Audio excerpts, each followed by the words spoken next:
loneliness is a chemical disposition. Ang lahat po ng creation ng Diyos, hindi hiwa-hiwala yan.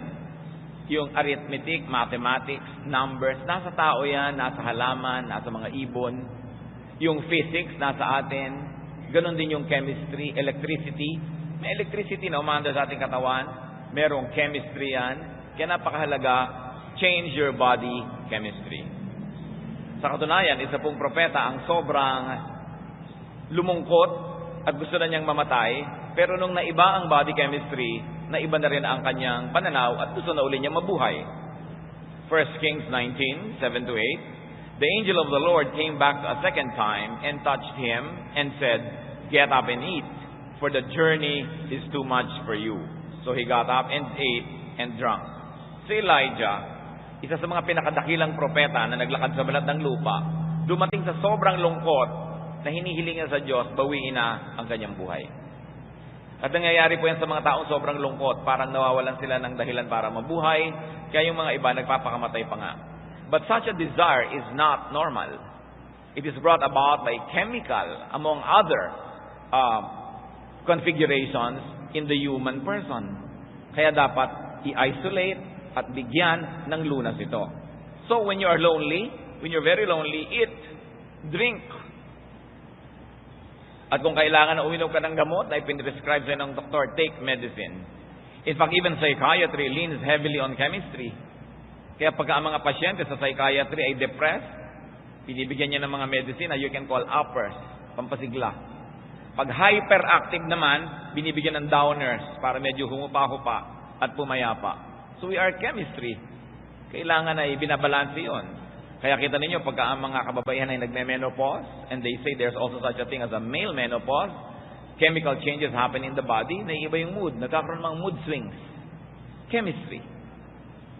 Kaya yung mga babae, pag meron sila mga monthly period, ano nangyayari? Meron sila kumisang kakaibang mga nararamdaman sa katawan na nagpamanifest sa kanilang asal, sa kanilang ugali. This is chemistry. So eat, drink, take medicines. And there's a very easy and in fact a free way to change your body chemistry. Cry. Umiyak. No? Napakahalaga yon na pinapalitan mo ang iyong body chemistry. Katulad lang ni Haring David. Nung namatay ang kanyang anak, kumain siya, naligo siya, pinalitan niya yung situation ng kanyang katawan, samantalang nung naghihingalo at merong sakit ng kanyang anak, ay siya ay nag-fast, di siya kumain. Pero nung namatay na, sabi niya, wala na akong magagawa, patay na, kakain ako. Dahil sa sobrang lungkot niya, pinalitan niya ang kanyang bodily chemistry. In fact, people of ancient civilizations believed in the therapeutic powers of crying. More than 2,000 years ago, si Aristotle theorized that crying at a drama or watching a play and crying while watching it cleanses the mind. Na nagpapatanggal ang pag-iyak ng mga hindi maibulala sa damdamin, sa tinatawag niyang catharsis.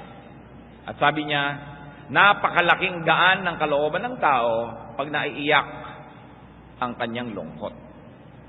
Kaya nga po may mga tao talaga na pagka nalulungkot-lungkot na, ini-induce na nila yung sarili ng umiyak ng umiyak ng umiyak. At pagkaiyak, masarap na ang tulog. No? Ito siguro ang dahilan kaya mas madalas mamatay mauna ang mga lalaki sa mga babae. Mas marami naman talagang byuda kaysa byudo, di po ba? Kasi ang mga kababaihan, mas madaling umiyak. Kasi sa kultura natin, huwag kang iiyak, lalaki ka. Magpakatigas ka, ayun, nanigas, namatay. Kasi hindi nakakaiyak. That's why many people go to tearjerkers, yung mga pelikula na talagang sobrang lungkot. At saka nanonood ng mga telenovela na talagang sobrang lulungkot. Kasi nagkakaroon ng tao ng excuse para iiyak. Hindi lang yung lungkot ng kwentong pinapanood nila, pati mga sarili nila mga lungkot. Lumalabas yung luha. At pag-alaman po ng mga nagsasaliksik na yung luha, siniyasat nila yung chemical composition, that it has many toxins found in stressed out muscles. Maraming laso ng katawan lumalabas kasama ng luha. Kaya yung talagang magaling umiyak, madaling din mag-relax. Libre pa. Change your body chemistry. Bukod sa kumain, uminom, umiyak, perspire. Mga kapatid, makinig kayo mabuti kasi libre to. Pag nalulungkot kayo, mag-exercise kayo. Move your body. Walk, run. Do martial arts exercises. Dance. Papawisin ninyo ang inyong katawan. Sinabi na namang dalubhasang nag-aral na ang paggalaw ng katawan ay talagang nakakapagpagaling maski ng mga sakit. At hindi lang sakit ng katawan, kundi sakit ng damdamin, mga lungkot, at mga malalalim na mga pighati. Dance is considered especially a very efficient form of therapy. Dance, or movement therapy as it is called in some circles, has been used for centuries as a way of improving mental and physical well-being. No? Pati sa paggalaw, si Elijah nga, nung nakakain, nakagalaw, at nung nakagalaw, sumigla uli ang buhay. 1 Kings 19:8, strengthened by that food, Elijah traveled 40 days and 40 nights until he reached Horeb, the mountain of God. There he went into a cave and spent the night. Nung sobra siyang depressed, gusto niyang mamatay, pinatulog, pinakain, pinainom, nakagalaw, at sumigla uli ang buhay. Mapalad po tayo kung hindi tayo paralyzed dahil pwede tayong gumalaw. Ngayon, ang ating mga kapatid na merong paralysis, may karamdaman, hindi maikilos ang katawan, kailangan nilang pairalin at paandarin ang lakas ng kanilang isip para mapaandar nila ang kanilang isip kung sakali mang ang katawan ay hindi mapaandar. The human body is an amazing creation that we can always find ways to compensate for the things that we cannot do or things that we do not have. Yung mga wala sa'yo, nagagawan mo yan ng paraan. Kaya kaysa mainggit ka, halimbawa, ikay paralyzed, nainggit ka doon sa hindi makagalaw, lalo ka lang magkakasakit. Kailangan gumawa ka ng paraan na paggalawin, kung hindi man ang iyong katawan o mga maliliit na bahagi ng iyong katawan, paggalawin mo ang iyong isip. At paggalawin mo ang iyong mata, kumurap ka ng kumurap, kumindat ka ng kumindat, do something, dahil movement changes your body chemistry. Kaya uulitin ko mga kapatid, lalo yung mga malulungkutin, ang dami naman natin kasing opportunity malungkot ngayon eh. 10 million OFWs, ibig sabihin there are 10 million other halves of the OFWs na hindi kasama ang kanilang asawa. More or less. Kasi iba konti magkasama. Dahil sa bawat isang OFW, may isang nangungulilang ama o ina, may nangungulilang asawa, may nangungulilang mga anak. Doon pa lang, ang dami na nating opportunity malungkot. Pagkatapos, kahit hindi ka OFW naman, hindi kayo lagi magkasama ng mahal mo sa buhay. Isang malakas magpalungkot yan eh, magkahiwalay kayo. Pero sinasabi ko nga po sa mga malulungkot, mabuti nga ngayon eh, meron ng internet, pwede na kayong mag-text, pwede na kayong mag-chat. Nung araw, magbo-voice tape ka pa, nasasabihin mo, ihuhulog mo pa sa koreo, isang linggo bago dumating doon, magbo-voice tape yun dinatnan, ihuhulog sa koreo, isang linggo bago dumating sa'yo, 2 weeks later ang sagot. Ngayon, text lang, ang bilis. Papa, wala na kaming pera ng mga anak mo. Ang bilis. Di ba? So, ang bilis ng communication. Kaya, hindi na masyado dapat na iniinday ang ganyan mga lungkot dahil better off tayo ngayon than before. But, I'm going back to my issue. Pag nalulungkot kayo, exercise. If you have the money, go to the gym. If there is a gym, go to the gym. Biruin nyo, gaganda pa kayo, aayos ang inyong katawan, lulusog kayo habang nalulungkot. Kaya pag may nakapansin sa'yo, wow, kumari, ang sexy-sexy mo. Kasi ang lungkot ko eh. Di ba? Kasi ang lungkot-lungkot mo, tapos bumigat ka ng bumigat. No? Lalong humirap ang iyong kalagayan. So, change this. Exercise. It will change your disposition. It will change your looks. It will be an advantage instead of a disadvantage. Another point, when lonely, create. Recreate. Work. Do something creative. Do something productive and helpful. Kailangan ng mga tao maraming ginagawa. Sapagkat yung paggawa, nakakalibang. Nakakatuwa pa yung bunga ng yung ginawa. Si Solomon po, na pinakamarunong na tao sa balat ng lupa, naging pinakamalungkot din. Sabi niya kasi sa Ecclesiastes 1:18, for with much wisdom comes much sorrow. The more knowledge, the more grief. Kaya yung mas matatalino, mas malungkot yan eh.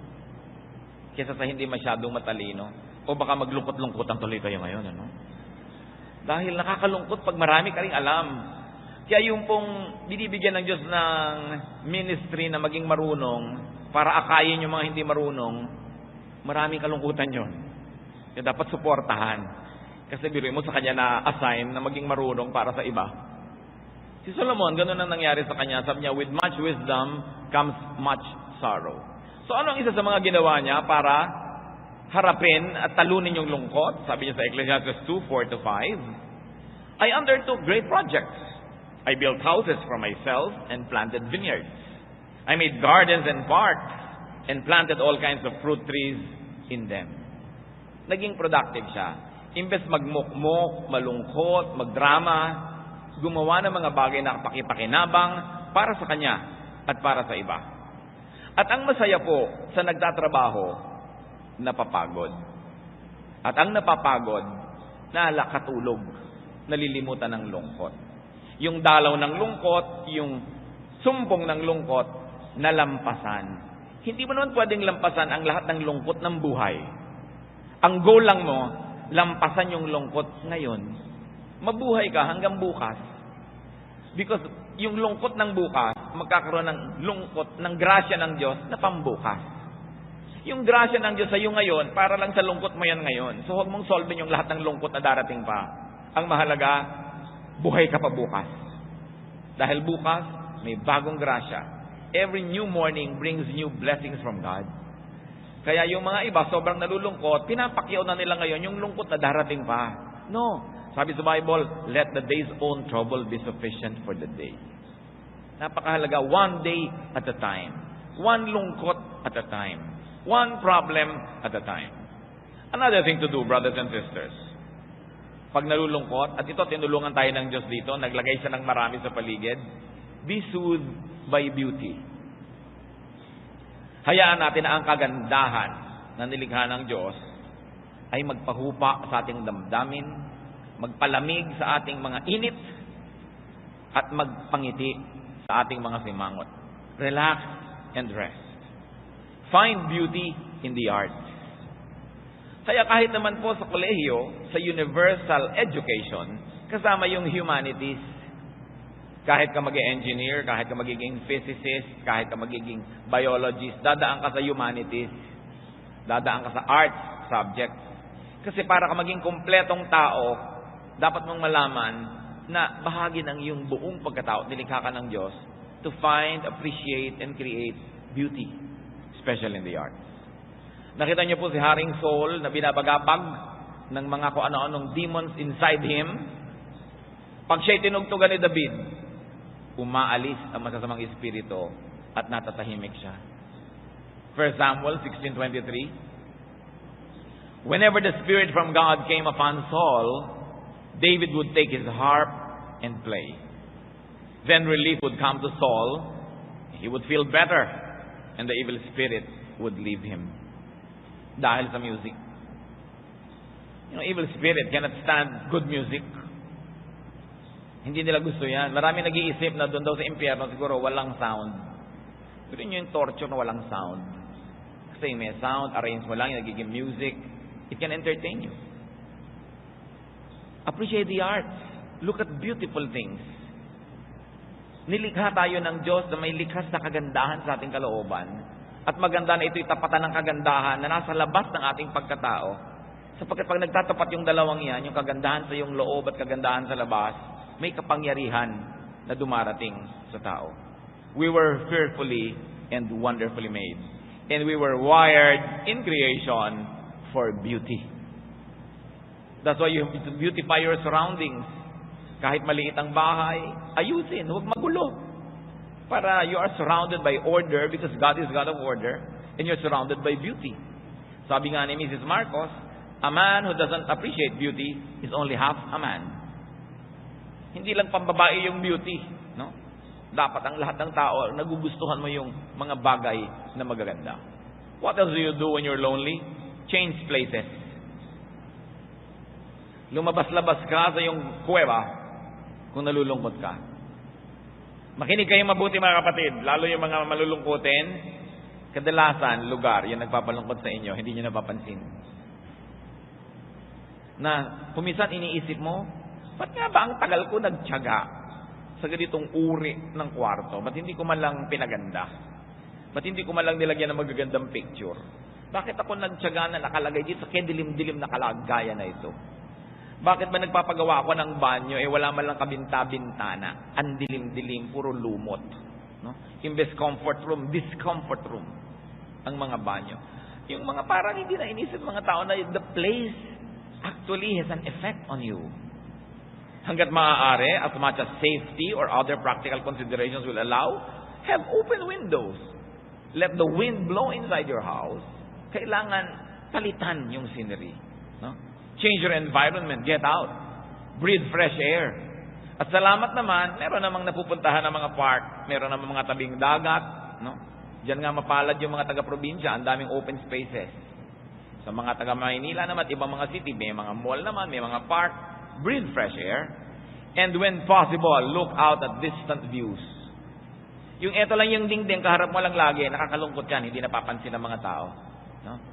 Kaya yung mga accountant, yung mga antrabaho, laging mga paperwork, may tendency lagi malungkot. Kasi lagi kang nakasubsob sa kaprasong view, maliit na kwarto usually, lalo't inilalagay pa yung mga accounting at mga sales office sa mga basement, nakakatulong yan na lumungkot ka.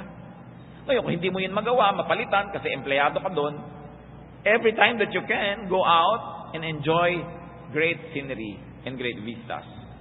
Nilikha ng Diyos sa mga tanawin para magdagdag sa ating kasiyahan. Kaya pag pinutol natin yung connection natin dyan, nagkakaroon tayo ng karagdagang kalungkutan na hindi natin naiisip, yun pala ang dahilan. Ngayon, kung iniwan ka pa ng papa mo, tapos ganun pa, nakasubsub ka pa doon, dumadagdag talaga yung kalungkutan mo. No? Napakahalaga na, gagawin mo, change the environment. Pati si Ruth, si Naomi, no? Sa book ng Ruth, namatay ang kanyang mga anak, namatay ang kanyang asawa, so change of scenery siya. Anong ginawa niya? Uuwi na lang siya sa kanyang bayan. Aalis na siya doon sa lugar ng kalungkutan. Lahat na lamang ng mga kwento doon nagpapaalala sa kanya, no? Gusto niyang kumanta na, how can I forget you when there is always something there to remind me? Ipalitan mo yung view mo. Ang mahirap kasi, halimbawa, meron ka mahal sa buhay, naghiwalay kayo, iniwan ka, ikaw yung naiwan doon sa inyong lungga, ikaw ang lagi nakakaalala, dahil kitang-kitang dito siya naupo, dito siya tumayo, no? Dito niya ako pinagsasampal, dito niya ako kinalagkad. Ikaw ngayon itong nagdadrama-drama, magpalit ka ng lugar para mapalitan yung arrangement ng iyong buhay. No? A change of scenery can bring a newness of life and can bring you opportunities. When lonely also, change focus, change thoughts.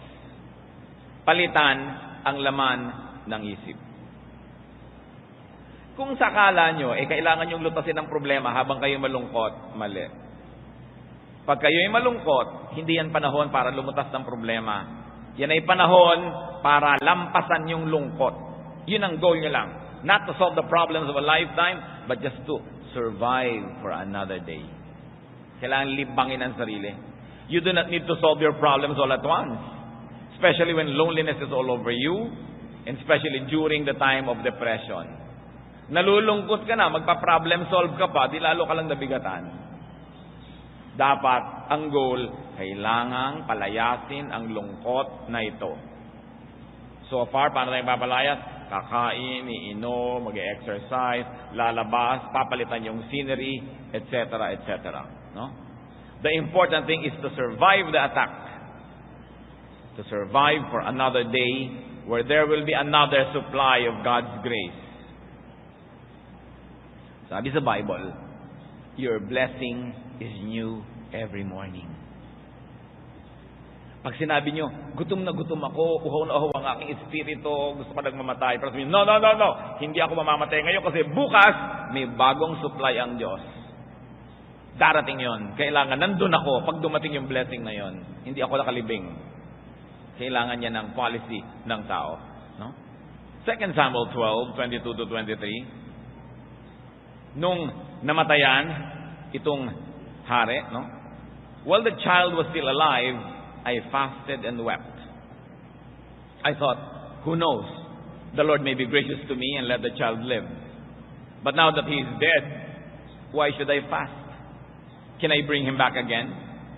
I will go to him, but he will not return to me. Ito po ang wisdom ni David. Meron siyang anak na nag-aagaw buhay. Habang nag-aagaw buhay, hindi siya kumain, hindi siya naligo, nag-fast talaga siya, nanalangin lang nanalangin. Hindi ngayon malaman ng kanyang mga tauhan kung paano sasabihin sa kanyang namatay na ang bata. Sabi ng mga tauhan, kung nung buhay pa, ganyan ang nangyari. Hindi kumain, pinabayaan ang sarili. Ano pa ang gagawin niya ngayong namatay? Hindi nila malaman na sasabihin, halata ng hari na sila'y balisa. Bakit kayo ganyan? Patay na ba? Opo, patay na. Nagulat sila sa ginawa ni David.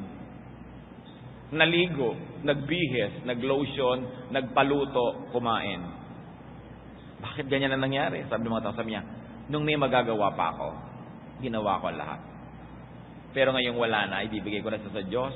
Total, susunod ako sa Kanya at hindi na siya makakabalik sa akin ngayon.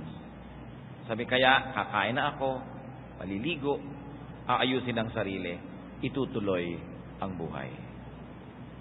Nawa tayo ng mga hindi naman naiiwasan na mangulila, iwan ang ating mga mahal sa buhay at mauna sila doon sa kabilang buhay. Habang buhay, gawin natin na magagawa natin. Magpuyat ka, magbantay ka, maghihirap ka. Pero kung kinuha na ng Panginoon, nasa kabila na, dapat mo nang ituloy ang buhay mo. Nagawa mo na naman ang pwede mong gawin eh. Maligo ka na, magpabango, ayusin ang mukha, kumain. Dahil magkikita naman kayo pagdating ng panahon. Sabi ni David, hindi ko na siya mapapabalik dito. So ang akin na lamang na ginhawa sa isip ko, pupunta naman ako sa Kanya pagdating ng araw. Pero habang hindi pa ako pinapapunta doon ng Diyos, nandito pa ako, I will have a full life here. Because life is a gift from God. It must be nourished, it must be enjoyed, even when loved ones go ahead in death's dateless night. Napakagandang isipin yan mga kapatid, na gawin ang lahat ng pagpupuyat, pagbabantay, pero kung sakaling eto na, nandyan na, panahon na para damputin uli natin yung mga bahagi ng buhay natin na pinabayaan natin nung tayo nag-aalaga, nung tayo nagsisikap na pahabain ang buhay niya. Sapagkat ang buhay na ito, bagamat dinadalaw ng kalungkutan, ay huwag natin dapat kalimutan na regalo ito ng Diyos. Dapat itong mahalin at dapat na ipamuhay sa pinaka masarap na pwedeng buhay. Because life is a gift. No? The attitude of David could be a good model for the bereaved. No? Ngayon, napakahalaga mga kapatid, yung pag-change ng thought. Kung kayo ay merong kilala na nalulungkot, na mga problema, huwag kayo ang magbubukas ng topic. Ano ba, may problema siya sa asawa. Tapos nagkikita kayo bukas, magkakape kayo, ikaw agad, ano na nangyari sa asawa mo? No. Dapat yung taong nalulungkot, ang bigyan nyo ng privilege kung gusto niyang buksan o hindi. Hindi para sa atin buksan yung sugat niya. Pero kung gusto niyang buksan yung sugat, nagbibigay siya ng mga hint na yun ang gusto niyang pag-usapan, sakay ka lang. Sige, pag-usapan natin. Pero hindi para sa iyo buksan yun at kalkalin. Kasi ang tao pong nalulungkot, ang taong namimighati, napaka-sensitive. Konting kante, konting hipo mo lang, sakit na sakit. Kaya kailangan siya ang magbibigay ng permiso sa iyo na pwede natin pag-usapan, kaya ko ngayon. Kasi meron po mga dumadating na lungkot sa buhay ng tao, mga problemang dumarating sa buhay niya na para bang gusto niya sabihin, Diyos ko, sana naman po wala nang kasunod ito ngayong araw na ito. Kung meron man, next week na, kasi hindi ko na yata kaya kung may dadagdag pa. No? Kaya tiyakin natin na kung tayo po nagmi-minister sa mga tao, huwag tayo yung magdagdag ng load na hindi niya kaya o ayaw niyang dalhin sa oras na yon. Na nandun lang tayo, let the grieving person preside over his or her life at tayo nakasupport lang ng nakasupport. Kasi kuminsan sa ating katabilan, kadaldalan, may nasasabi pa tayong lalong nagpapabigat sa damdamin ng tao. Kung minsan, ang sakit-sakit ng loob niya tungkol sa kanyang asawa, yung asawa ko talaga, napakasama niya, ganyan. Tapos dadagdagan mo, talaga yung asawa mo, demonyo talaga yan, ganyan. Nasasaktan din siya dahil may right siya na sabihin yun tungkol sa mahal niya sa buhay, pero ikaw wala. Pag ikaw na nagsabi, galit na rin siya sa'yo. No? Kasi mahal niya yun. So maingat tayo, dapat yung bibig. Napakalaki ng nagagawa niya sa ikabubuti o ikasasama ng kalagayan ng kapwa. Pero pag ang kapwa ay sobrang lungkot, napaka-sensitive niya, isang salita mo, pwede siyang malagot ang hininga. Kaya dapat mabait tayo sa mga nalulungkot. No? At yung pag-aalala tungkol sa maraming mga bagay, isipin natin, balikan natin na may bukas para sa ibang problema, huwag nating pakyawin lahat. Sa Matthew 6:34, sabi ng Panginoong Jesus, therefore do not worry about tomorrow, for tomorrow will worry about itself. Each day has enough trouble of its own. At Romans 12:2, be transformed by the renewing of your mind. It has a universal meaning. You want to change the equation of your life right now? Change your thoughts. Change the way you think. Focus on something else. Focus on beautiful things. And allow the lonely people around you to refocus their thoughts. Bigyan nyo sila ng ganung lugar. Psalm 42 verse 5, isang magandang halimbawa ng pagpapalit ng laman ng isip. Why are you downcast, O my soul? Why so disturbed within me? Put your hope in God, for I will yet praise Him, my Savior and my God. So nakita nyo, from downcast and disturbed to hope and praise. Sabi niya, bakit ka nga ba nalulungkot? Ha? Kaluluwa ko, sarili ko, kalooban ko. Bakit? Tigilan mo yan, sabi niya. Bakit sobra ka nababagabag? Umasa ka sa Diyos. Purihin mo ang Diyos at maiiba ang lahat. So kung nalulungkot na nga, huwag nang dagdagan pa ng lungkot, ibahin ang iisipin. Philippians 4:8, finally brothers, whatever is true, noble, right, pure, lovely, admirable, if anything is excellent or praiseworthy, think about such things. Yan ang pagtuunan mo ng pansin. Sabi niya, yung maganda, yung mabuti, yung kahanga-hanga, yung nakakapagpasaya, yung nakakapagpaangat ng damdamin. Yan ang pagtuunan ng pansin. And very importantly, when you're sad, do something enjoyable. Have you heard of one of the most effective therapies of all? It's called retail therapy. Shopping. No. Napakalakas magpalibang ang shopping. Sasabihin niya, walang pera, kaya sasabihin ko ang next kong mensahe, mga kapatid. Kahit gaano kahirap ang buhay, kahit gaano kayo kuminsan kakapos, mag-ipon kayo ng pang shopping money pag nalulungkot kayo. Save some money to splurge in times of loneliness. Pero kayo dapat alkansya na nakalagay sa labas, lungkot fund. Diba? Hindi ko ito gagastahin dahil masaya ako. Masaya na nga ako, gagasta pa. Diba? Hindi ko ito magagastahin na pang blowout. Hindi ko ito gagastahin dahil may gumraduate. Pag nalungkot ako, uubusin ko to. Hindi ko pag-iisipan na sayang. Kasi yung nailigtas niya ako sa pagiging baliw na hinahanap ko si Basilio, hindi sayang yon. Dapat meron kang shopping money. When lonely, put money to work. No? Sabi sa Ecclesiastes 10:19 ni Solomon, a feast is made for laughter, and wine makes life merry. But money is the answer for everything. Kita nyo? Nakakapagpasaya yung pera. Hindi lagi, pero madalas. No? So, mag-ipon-ipon kayo ng tawag? Lungkot fund. Ngayon, ang ipanalangin nyo, hindi nyo magamit buong buhay. Sana nga. Pero kung sakali, meron kayo nun. Meron naman mga tao, napakamiserable, walang maibili kahit lason kung gusto magpakamatay. Wala man lang naimpok. No? Kailangan nag-iipong-ipong ka na pangpasaya sa buhay kasi dumadalaw ang lungkot. Mga wives, di ba? Mag-ipon-ipon kayo. Pagka biglang nawawala ang asawa nyo, hanapin sa tawi-tawi, dapat may pamasahe naman kayo. Ang hirap-hirap nung balisa-balisa ka sa buhay, may nabalitaan ka nasa tawi-tawi, wala kang pamasahe. No? Nakatingin ka lang sa picture sa kalendaryo sa dingding nyo at pinag-uumpugan mong ulo mo dahil wala ka man lang. Ang hirap namang malungkot na wala ka pa, no? So, kailangan pinaghahandaan ng ganyang bagay kasi dumarating. And when lonely, what else do you do, brothers and sisters? Talk. Let it out.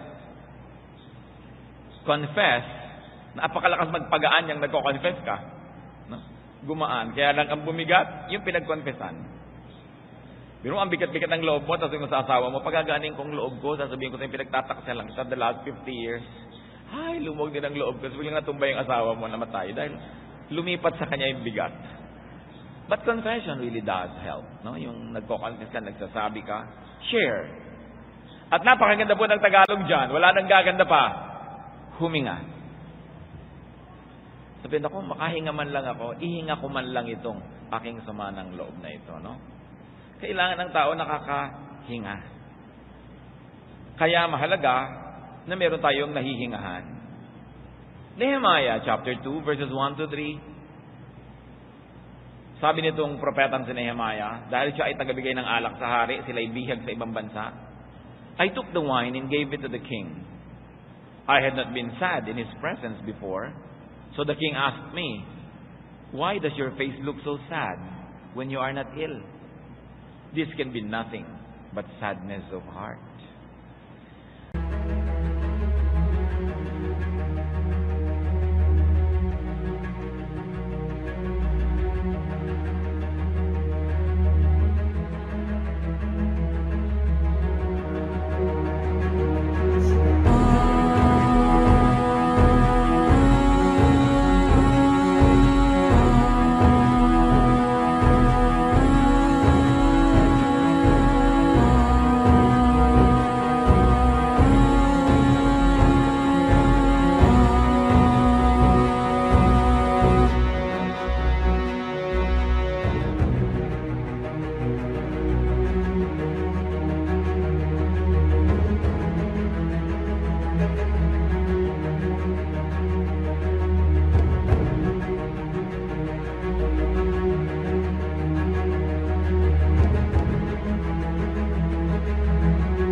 Alam niyo po, sa presence ng royalty, bawal lumungkot.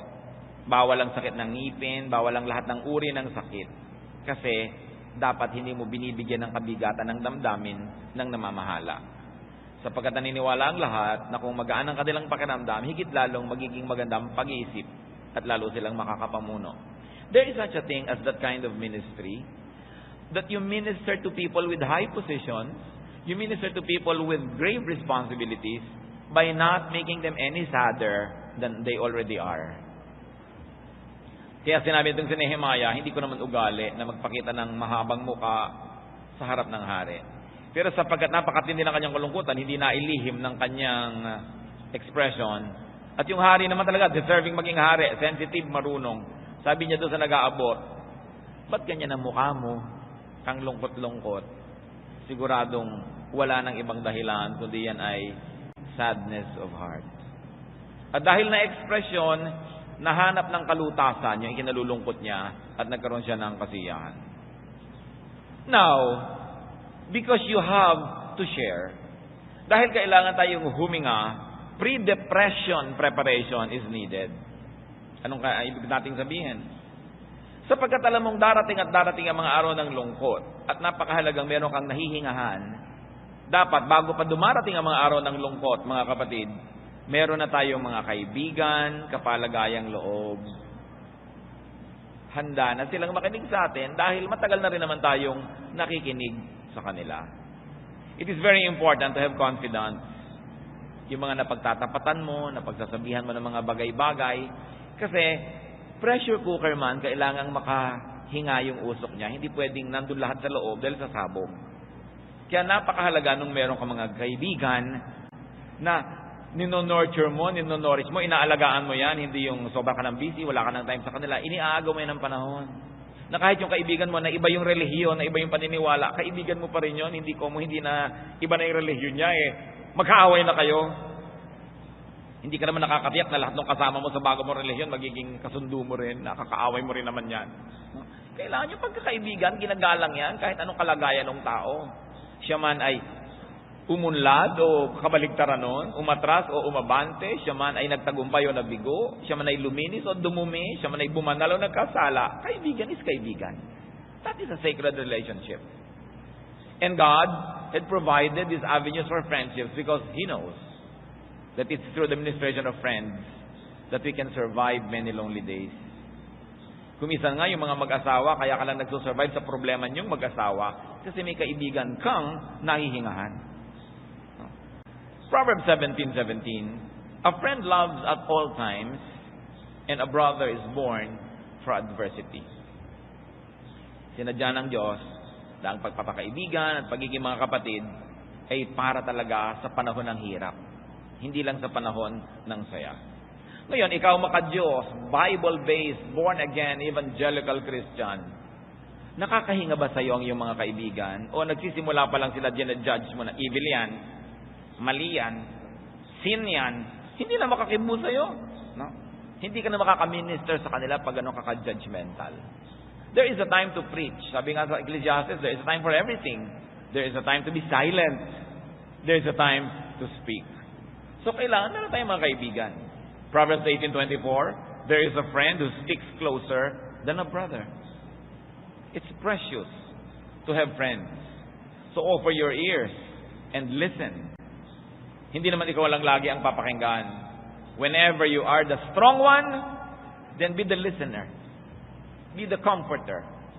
Because your time may come when you are the one who needs the comfort, then you will be the speaker and the other person, the listener. Kadalasan naman, kahit hindi ka bigyan ng payo, yung makahinga ka lang, lumuwag na eh.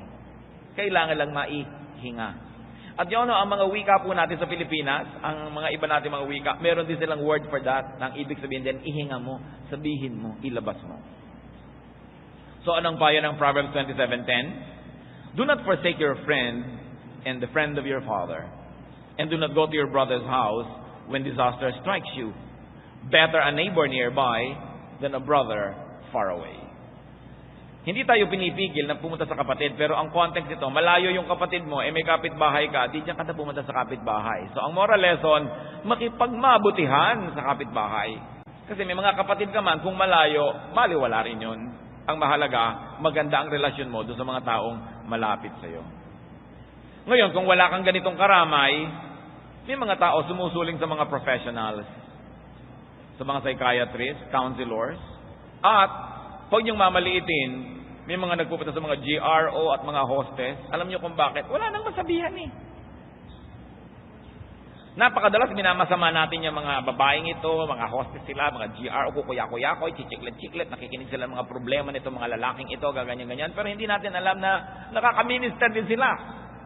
Kaysa magbaril na yung tao dahil wala na mapagsabihan, walang mapagtapatan. At alam niyo kung bakit kuminsan sa mga ganito pa uri susuong at pupunta ang marami? Kasi judgmental tayo.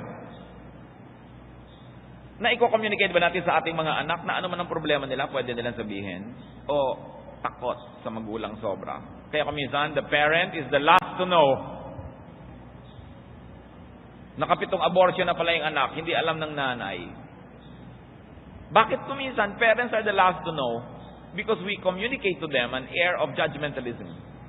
That they cannot tell us certain things. No? Ayaw natin madinig. We bury our head in the sand and we pretend that the world is pink and beautiful when our own children have problems. Mga kaibigan natin, hindi nakakapagtapat sa atin, nagbabalat kayo, itinatago ang mga tunay nilang mga nadarama, kasi hindi tayo nakakapag-communicate ng openness na unconditional love. Kung ano ka man, ano man yung problema mo, anong naradama mo, dadali natin yan together. So hindi nagsasabi. For every person that commits suicide, there are probably 100 others to be blamed also. Dahil bakit nandyan lang sila, hindi sila nasabihan?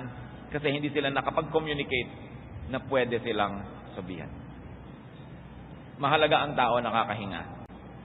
Pag may problema ang mahal natin sa buhay, hindi panahon yan para maging matalino. Hindi panahon yan para maging moral. Hindi panahon yan para maging correct and righteous. Panahon lang yan para magpagaling ng sugat. Panahon yan para magmahal, mag-aruga, tumanggap ng walang patakaran. At kung matinuna, lumakas na yung tao, nakarecover na, kung meron mang dapat pag-aralan, dun pa lang dapat pag-aralan yon.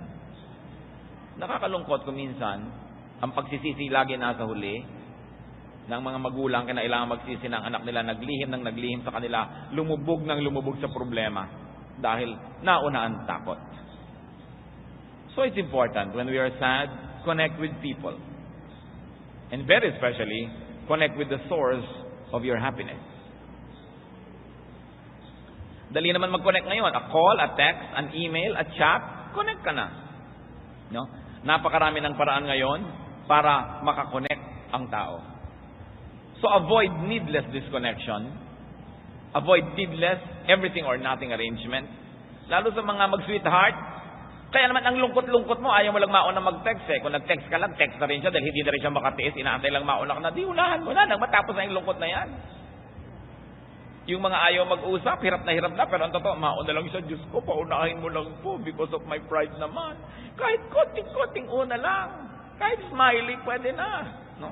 Tapos, kakausapin mo, 2 text lang nagpalitan, natanggal na yung lungkot mo, bumalik na yung saya mo. Bakit di mo gawin? Pinapahirapan mo yung sarili because of pride. Pag may mga tao nagmamahalan, tapos hindi sila nag-uusap, nag-aaway sila, nakakalungkot yun. Pareho rin namang nalulungkot, parehong gumagawa ng mga kabalbalan para malibang. Why not do the easier thing and be the first one to reconnect? Dahil pag mahal ka rin naman yan, isang hi mo lang, mamaya may sagot na uli yan sa'yo. Tapos na, problema nyo. Kung bakit gano'n, yung mahal na mahal mo sa buhay, yung hindi lang mag-text, pinoproblema mo, laki-laking bagay. Pero isang text lang, para ka nang dinala sa paraiso. Piso lang. Diba? So, dalian. Connect with the source of your happiness. It could be the most powerful medicine. And if this is not possible at all, because that person does not want to connect with you, halimbawa, connect with an empathizing person. Or connect with an enjoyable companion. Kaya mahalaga, kung may mahal ka sa buhay, meron kayong common friend. Para kung kayo nagkasira o whatever, meron ka malang nahihingahan, nakilala rin niya yung karakter ng buhay mo na yon, lumuluwag ang iyong kalooban. We were created by God to need other people and to be needed by other people. But you have to invest time, energy, a lot of love to nourish such a relationship. And of course, above all, when you're lonely, how to survive it? Connect with God. Kailangan pa bang memorize yan? Diba? Pray. Worship. 1 Samuel 1:10 and 12 to 16. In bitterness of soul, Hannah wept much and prayed to the Lord. As she kept on praying to the Lord, Eli observed her mouth. Hannah was praying in her heart, and her lips were moving, but her voice was not heard. Eli thought she was drunk, and said to her, "How long will you keep on getting drunk? Get rid of your wine." "Not so, my lord," Hannah replied. "I am a woman who is deeply troubled. I have not been drinking wine or beer. I was pouring out my soul to the Lord. Do not take your servant for a wicked woman. I have been praying here out of my great anguish and grief." And because of that, God honored her situation and gave her relief. Marami tayong mga relief. Merong advisable, merong dangerous. Katulad ng sinasabi nating relief in the hands of professionals, sometimes in hostesses and GROs. We are not saying that's a good thing to do. But what we're saying is, bakit nagpupunta doon yung asawa mo? Hindi mo ma-comfort? Diba? Bakit kailangan humanap ng ganitong uri ng mga libangan? May pagkukulang ba tayo sa mga mahal natin sa buhay? Hindi natin agad-agad na sinisisi yung ganyang mga tao at ganyang mga professionals. Sapagkat nagkakaroon tayo ng mga pagkukulang, kaya nagkakaroon ng pangangailangan sa mga ganong uri ng mga paglilingkod. Malaki at malawak yung buong istorya. Hindi mo lang pwede, ito ang problema, ito masama, ito masamang babae. Bakit nagkakaroon ng ganyan sa lipunan? Sapagkat maraming pangangailangan na hindi natutugunan ng mga dapat ay tumutugon doon. We've got to think of it from a more comprehensive perspective. So, kumusta ang ating mga kalungkutan? Remember, you do not need to solve the problem of a lifetime. Just survive the day. Just survive the night. Tomorrow is another day. It will bring another blessing. It will change everything. A new sunrise changes many things. And it's very important to help others survive. When others around us are lonely, be kind. No? At kung may mga tao na dahil sila nagkakilala, nagkatagpo, naging magkaibigan, naging magkaibigan, huwag na tayong mangontrabida dyan. Rejoice that there are 2 less lonely people in the world. Bakit may mga tao kontrabida pag nakakakita na nagkakaigihan, ang gusto intrigahin, paghiwalayin, pero pag pinaghiwalay naman, hindi naman nila sasamahan, hindi naman nila papakainin, hindi naman nila titextan, hindi naman nila papadalan ng bulaklak. Ba't ka nakikialam? 6 bilyong tao sa planeta, ang dami-daming malungkot kasi hindi sila nagkakatagpo-tagpo. Ngayon, pag kami nagkatagpo, himala, huwag nyo nang guluhin. Liba nilang may maiaalok kayong mas mabuti at handa naman yung taong tanggapin ang inyong iniaalok, huwag na kayong sumali sa kwento. Be happy that there are people who are happy. At kailangan, lagi tayong merong nakalaan sa ating puso na openness to share. gumagaan ang problema pag pinagtutulungang dinadala. And friends, I will repeat, are very important blessings from God. Because friends multiply our joy and divide our sorrow. Aming Diyos, salamat sapagkat kayo'y mahabaging Diyos. Salamat kayo'y concerned sa buhay namin. Dalangin namin, Panginoon, yung mga kalungkutan ng aming buhay ay maihanap namin ang lunas sa iyong karunungan, sa iyong mga salita. Nawa ang aming mga pinag-aralan ay mapakinabangan at dagdagan niyo pa, payamanin sa isip ng mga kapatid. Manalangin tayo mga kapatid right now. Bow to the Lord in His holy presence and let the Spirit speak to you. I like to pray for some people. With heads bowed, eyes closed, in the presence of the Almighty. Nais ko pong ipanalangin ng mga kapatid ngayon na mayroong mga matinding kalungkutan. Mahirap dalhin, mahirap harapin, nandyan. Hihingi tayo sa Diyos ng habag. Sino man sa inyo, mga kapatid, ang nais maipanalangin, meron kayong mga kalungkutan, I'd like you to stand. We're going to pray. We're going to ask God for a blessing. Praise God for your openness to the Lord and for our honesty that we are lonely.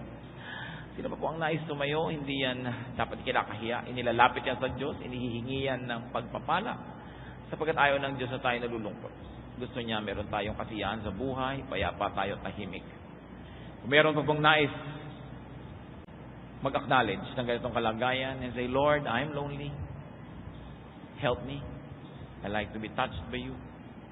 Tumayo kayo. Nais ko kayo ipanalangin. This is the time when we can be together in spirit. And the Lord says, when 2 or 3 are gathered in my name, I am there in their midst. When 2 of you are in unity and you ask, heaven hears. Kung may nais pang tumayo, tumayo kayo. Diyos namin, Diyos ng kasiyahan, Diyos ng kapangyarihan at pag-ibig. Hipuin mo ang bawat anak mong tumitindi ngayon sa iyong harapan. Nagpapahayag na kailangan ka.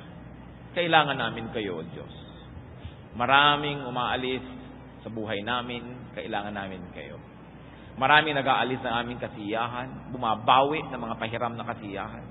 Kailangan namin kayo, O Diyos. Marami kami mga pangamba, marami kami iniisip na nagpapalungkot.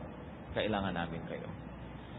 Panginoon, nilalapit ko sa iyo very especially ngayon yung mga nangungulila because they were bereaved. Kung meron man na dahil sa makabilang buhay ang mahal sa buhay, punuin mo ng Espiritu mo yung nabakanting bahagi ng kanilang puso. At nang sa ganon, gumaling ang sugat at maibsan ng kasiyahan na nagmumula sa iyo. Dinadalangin ko rin ang mga kapatid na nalulungkot dahil nagkahiwalay sila ng mahal nila sa buhay. Maaring iba't iba ang dahilan ng pagkakahiwalay pero ganun pa rin nagkahiwalay. Bigyan mo, Panginoon, ng kaaliwan. Bigyan mo ng lakas ng loob. Magpadala ka ng mga tao at mga bagay na magbibigay ng kasiyahan, ng kapahingahan ng isip. At para sa iba pa ang mga dahilan ng mga kalungkutan, Panginoon, maring nabigo, hindi nagtagumpay, maring napahiya, maring basta malungkot lang lalo, hindi niya alam kung ba't siya malungkot. Hipuin niyo, Panginoon. Ipakita niyo ang daan upang magkaroon kami ng kaligayahan sa buhay. At nawa kami, Panginoon, maging sensitive sa bawat isa, na huwag kaming humadlang sa kaligayahan ng aming kapwa, lalo't hindi naman ikasasama ng sangkatauhan ng kanilang kaligayahan. Ituro mo sa amin, Panginoon, na itrato ang bawat isa na individual, na hindi namin pwedeng i-apply sa bawat tao ang isa lamang na prinsipyo because everybody is unique. Teach us, Lord, to respect persons, to respect uniqueness of persons, and to respect personal circumstance. Maupo kayo mga kapatid, patuloy tayong mananalangin. Sa ilang saglit, nais ko ipanalangin ninyo ang mga kilala nyo na alam nyo malungkot. Pray for such persons.